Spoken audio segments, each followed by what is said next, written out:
Hey, baby, what's your sign? So, do you come here often? It didn't hurt when you fell from heaven. Have you ever seen an F this big? World Wrestling Entertainment. Get the F out. Thanks, I needed that. And we all know The Rock is supposed to be on SmackDown. We all know that The Rock wasn't supposed to return until next month. But considering what happened last week, The Rock will be damned if he didn't come here at the very first opportunity he had and speak to each and every single one of you live.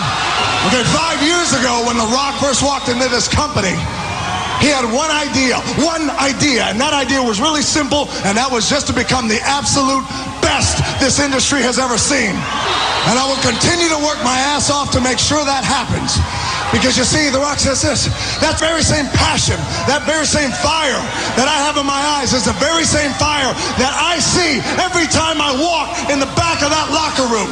Every single time I walk into a Raw locker room, every single time I step into a SmackDown locker room, all those guys are here because they want to be here. Everyone on SmackDown, all those guys on SmackDown, they are there because they want to be there. They get in this ring, they bust their ass, you love them for that, and they do it because they love to do it. So The Rock says this, if there is anybody in the back, I swear to God, I honestly mean this, if there's anybody in the back that does not want to be with this company, if there's anyone at SmackDown that does not want to be with this company, then just like the slogan says, you get the F out. Oh, man! Get the F out, JR! And you see, Vince McMahon, if you're really serious about moving on, well, The Rock will do you one better. Not only does The Rock want to move on, but he wants to move up. So The Rock will tell you what, The Rock is scheduled to return July 11th on SmackDown, but guess what? Newsflash, change of plans. This Sunday, The Rock, King of the Ring. What? Oh, God, The Rock! The Rock is the King of the Ring, King! Once again, this Sunday, The Rock, back to the King of the Ring! You see, it's really simple. I've got WWE in my blood. The Rock was born WWE. The Rock goes back history with the WWE. You know, it's really simple. It's like this. 50 years from now, when The Rock is 80 years old, when The Rock has to put in the people's dentures, he's got to use the people's walker to come walking down that ramp. Just like that, The Rock will still step right in the middle of this ring and say, just bring it. The Rock has WWE in his blood from his late grandfather, my grandfather, the late High Chief Peter Maivia, who started his career right here in the Bay Area. To my dad's soul man, Rocky Johnson, all the way down to the most electrifying man in sports and entertainment. The fact of the matter is this. Austin can take his ball and go home. But as far as The Rock is concerned, as far as I'm concerned, this is home. If you smell what The Rock is cooking. WBCB presents Pro Wrestling Weekly. Tell me he didn't just say that. Call in with a question or comment at 215-949-3232 or 888-922-2149. The Tower of Power, too sweet to be sour, funky like a monkey, holy yeah. And now, here's your host of Pro Wrestling Weekly, Fearon Derry. It doesn't matter what your name is! Really? Yeah! Aren't flashbacks fun? Hello and welcome to Pro Wrestling Weekly here on 1490 WBCB and online at WBCB1490.com. Fearon Derry here with you, looking back 10 years ago as World Wrestling Entertainment told us to get rid of the Federation, get the F out, as it were. And you heard one of the infamous promos that they had there. I posted a bunch of them up on the WBCB Pro Wrestling Weekly Facebook fan page. You can certainly go and check that out. And, of course, a rather infamous promo from not too long after there, courtesy of a returning Rock, who at that point, if you remember, was filming the movie The Scorpion King. Of course, the sequel to the Mummy series of movies with Brendan Fraser, if you remember.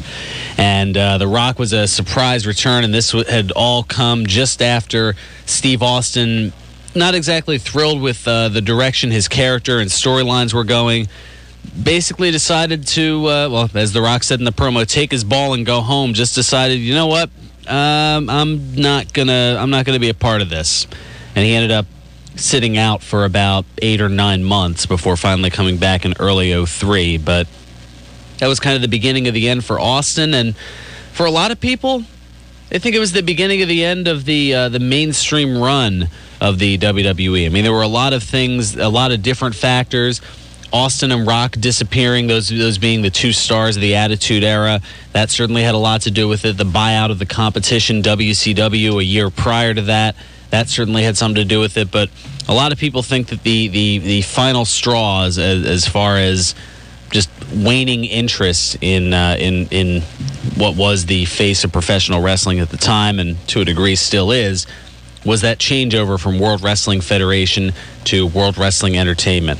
So I'm going to throw that out there. I mean, what do you think? Was it something 10 years ago? Was it something earlier that's caused wrestling to change a little bit? Where do you think we are now as opposed to 10 years ago? So we're certainly kicking that around.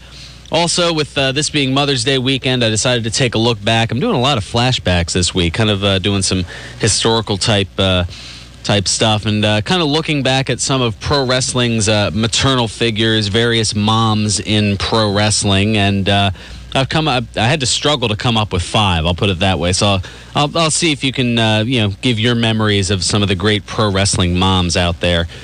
Also, we've got TNA Sacrifice tomorrow. I've got my predictions certain to go wrong coming up. We'll get those actually fairly shortly. Also, Over the Limit comes up a week from tomorrow, and I'm stoked to begin with, and I couldn't sleep at all. I'm surprised I'm still going at this point, because right after the show, I'm making my way over to George's Cards and Collectibles, and you two can meet me over there, because none other than the WWE Hall of Famer, former WWE Tag Team Champion, along with IRS, the $1 Million Man, Ted DiBiase, will be in the house at George's Cards and Collectibles on New Falls Road, the original George's Cards and Collectibles. He'll be there from 1 to 3. That is starting in a mere 46 and a half minutes, and I am excited. Yeah, I know. It's amazing with running on no sleep that I can do that kind of math that quickly, counting from the top of the hour back. But yes, the $1 Million Man, Ted DiBiase, he'll be there for autographs, photo ops. Wouldn't surprise me if people are already on their way over there now. And I'll have some more information for you about that coming up. Also, some interesting news and notes. A major WWE superstar who has filed for divorce. We'll get into that. Also, CM Punk dropping some more tweet bombs. And in this case, it's kind of a bad reaction to a good cause. And I'll obviously get into that a little bit more as well. We're obviously all over the place here as usual. We got Today in Wrestling History coming up as well. We've got a former WWE Tough Enough contestant who, had a sentencing after getting into some trouble. We'll talk about that. Also, mentioning Punk earlier, he involved himself in a little bit of baseball. We'll talk about that coming up as well. And a release of an agent, a WWE agent who was let go. The rumor had been going for a little while, but now that it's confirmed, we'll throw that out there as well. So a ton of stuff to talk about. And we've got room for you as well, 215-949-3232, and toll-free at 888-922-2149. Those are the two ways to get to us via the phones. And then, of course, if you're a little shy, a little concerned about hearing your voice on the radio, I keep insisting you can hardly do worse than I have, but you can chime in on the Facebook feedback page. Of course, log on to Facebook and look up WBCB Pro Wrestling Weekly. Go ahead and like us, and you can certainly contribute onto the wall. And there have certainly been a lot of contributions over the course of the last week. And one of the bigger stories, I was going to save it for coming back from our first time out, but of course, how can you go without mentioning Brock Lesnar not on Raw this past week, but a return of someone who we haven't seen in quite a while. He's kind of distanced himself from wrestling for quite a bit, actually, but he has involved himself with Brock Lesnar, at least during his UFC tenure. Paul Heyman as the legal representative of Brock Lesnar. and making a statement on behalf of Lesnar that is rather interesting, and we'll get to that on the other side. Ross chiming in, of course, from the Minnesota Wrecking Crew. He says, I guess hell froze over, being Paul Heyman is back in WWE.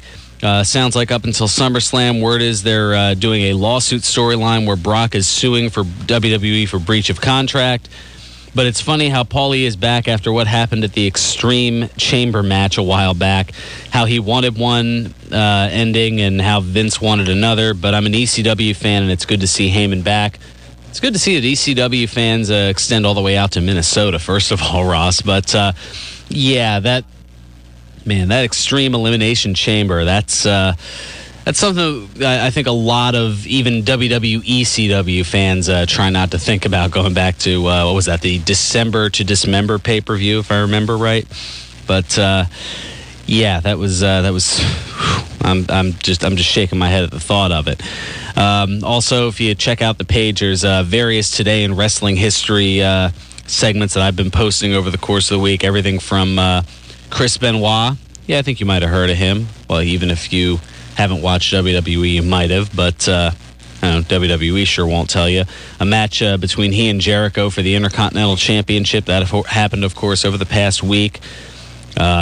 Also, a couple of slamborees in history, and that Revolution, of course, Ratboy posting on that. A revolution is coming, who or what.